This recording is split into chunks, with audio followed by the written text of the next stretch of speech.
Hello नमस्कार दोस्तों, मैं प्रियंका द्विवेदी आपके अपने चैनल प्रियंका हिंदी एकेडमी में आप सभी का स्वागत करती हूँ। इसके पहले वीडियो में हम सभी जो है बहुब्रीहि समास का अध्ययन कर रहे थे और बहुब्रीहि समास जो है इसमें दोनों पद को छोड़ करके किसी अन्य तीसरे पद की प्रधानता होती है, उसे बहुब्रीहि समास कहते हैं। ये हम लोग पढ़ चुके थे और तत्पुरुष और बहुब्रीहि में अंतर भी पढ़ चुके थे। अब जो है बहुब्रीहि समास के भेद, तो बहुब्रीहि समास के 4 भेदों को भी हम लोग पढ़ चुके थे। समानाधिकरण बहुब्रीहि, व्याधिकरण बहुब्रीहि, तुल्य योग बहुब्रीहि या सह बहुब्रीहि और व्यतिहार बहुब्रीहि। तो समानाधिकरण की भी चर्चा हो गई थी। अब हम लोग इस दूसरा भेद इसका जानेंगे कि व्यधिकरण बहुब्रीहि किसे कहते हैं। समानाधिकरण में जहाँ दोनों पद प्रथमा या कर्ता कारक की विभक्ति के होते हैं, जहाँ दोनों पद प्रथमा या कर्ता कारक की विभक्ति के होते हैं, वहाँ व्याधिकरण बहुब्रीहि में पहला पद तो प्रथमा विभक्ति या कर्ता कारक की विभक्ति के रूप का ही होता है, जबकि बाद वाला पद संबंध या अधिकरण कारक का हुआ करता है। उदाहरण के माध्यम से समझेंगे। शूल पाणी, शूल है पाणी में जिसके, शूल है पाणी में जिसके, पाणी का मतलब हाथ। बीणा पाणी, इसी तरह से बीणा पाणी है, बीणा है पाणी में जिसके, ठीक, यानी कि सरस्वती माता। व्याधिकरण बहुब्रीहि का ये उदाहरण है। अब तीसरा है तुल्य योग बहुब्रीहि या सह बहुब्रीहि। सह का मतलब क्या होता है? साथ। जिसमें पहला पद सह हो, वह तुल्य योग बहुब्रीहि या सह बहुब्रीहि कहलाता है। सह का अर्थ साथ है और समास होने पर सह की जगह केवल सा रह जाता है। समास होने पर सह की जगह केवल सा रह जाता है। इस समास में यह ध्यान देने की बात है कि विग्रह करते समय जो सह साथ बाद वाला या दूसरा शब्द प्रतीत होता है, वह समास में पहला हो जाता है। जो बाद में प्रतीत होता है वो समास में पहला हो जाता है। जैसे सबल, सबल, जो बल के साथ है वह, जो बल के साथ है वह यानी कि सा का जो है वो आखिरी में वह प्रयोग किया गया है, ठीक। सदेह, जो देह के साथ है वह, ठीक। सपरिवार, सपरिवार यानी कि जो परिवार के साथ है वह, ठीक। होश के साथ है वह। चेत, सचेत का क्या होगा? चेत, यानी कि होश के साथ है वह, उसे क्या कहेंगे? सचेत, ठीक। तो ये किसका उदाहरण है? तुल्य योग बहुब्रीहि या सह बहुब्रीहि का उदाहरण है। अब चौथा है व्यतिहार बहुब्रीहि।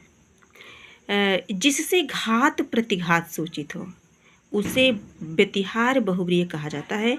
इस समास के विग्रह से यह प्रतीत होता है कि इस चीज से और इस या उस चीज से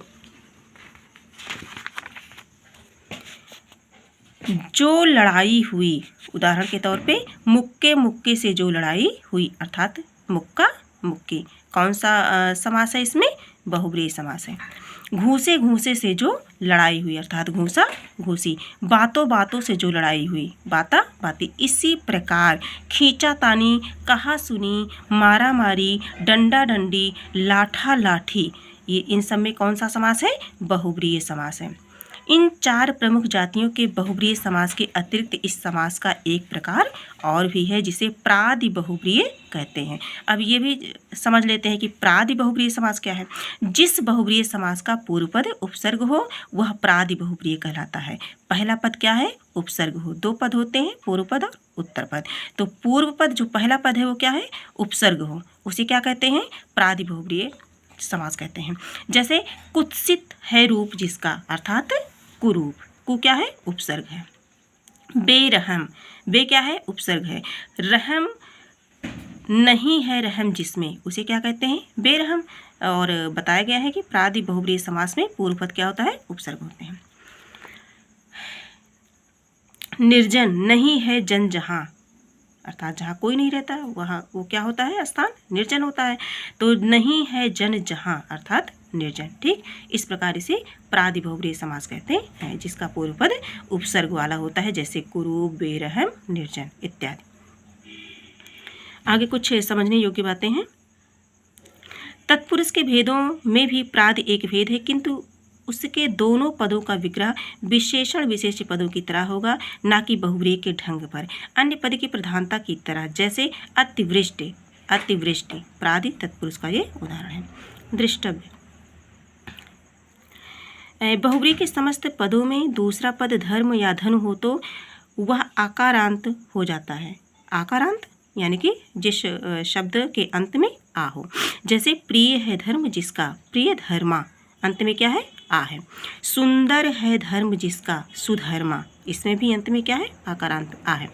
आलोक ही है धर्म जिसका, आलोक धन्वा। दूसरा उदाहरण, सकारांत में विकल्प से आ और का, किंतु इकारांत, उकारांत और ऋकारांत समासांत पदों के अंत में निश्चित रूप से का लगा होता है। जैसे उदार मनस, उदार है मन जिसका, अंत में क्या लगा है, जिसका का लगा है। उदार मनस्क, उदार मन आया, उदार मनस्क। अन्य में है मन जिसका, अन मना या अन्य मनस्क। ईश्वर कृतक, ईश्वर है कर्ता जिसका। ठीक, सपत्नीक, ये ध्यान देंगे, सपत्नीक पत्नी जिसके, साथ है पत्नी जिसके, उसे सपत्नीक।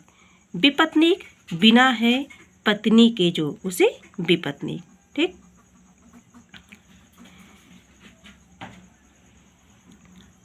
बहुव्रीहि समास की कुछ विशेषताएं हैं, इन्हें भी हम पढ़ लेंगे। यह दो या दो से अधिक पदों का समास होता है। इसका विग्रह शब्दांश या पदात्मक ना होकर किस पे होता है, वाक्यात्मक होता है। ये शब्दात्मक या पदात्मक ना होकर के क्या होता है, वाक्यात्मक होता है। इसमें अधिकतर पूर्व पद कर्ता कारक का होता है या विशेषण का होता है। पहला पद कर्ता कारक का होता है या फिर विशेषण होता है। इस समास से बने पद विशेषण होते हैं, अतः उनका लिंग विशेष के अनुसार होता है। इसमें अन्य पद प्रधान होता है, इसमें अन्य पद प्रधान होता है। तो इस तरह से हम लोगों ने जो है समास, बहुव्रीहि समास को पढ़ा, बहुव्रीहि समास की परिभाषा और बहुव्रीहि समास के भेदों का अध्ययन हम लोग कर लिए हैं। अब अगली क्लास में द्वंद्व समास की चर्चा होगी और उनके भेदों का भी अध्ययन हम सभी करेंगे। धन्यवाद।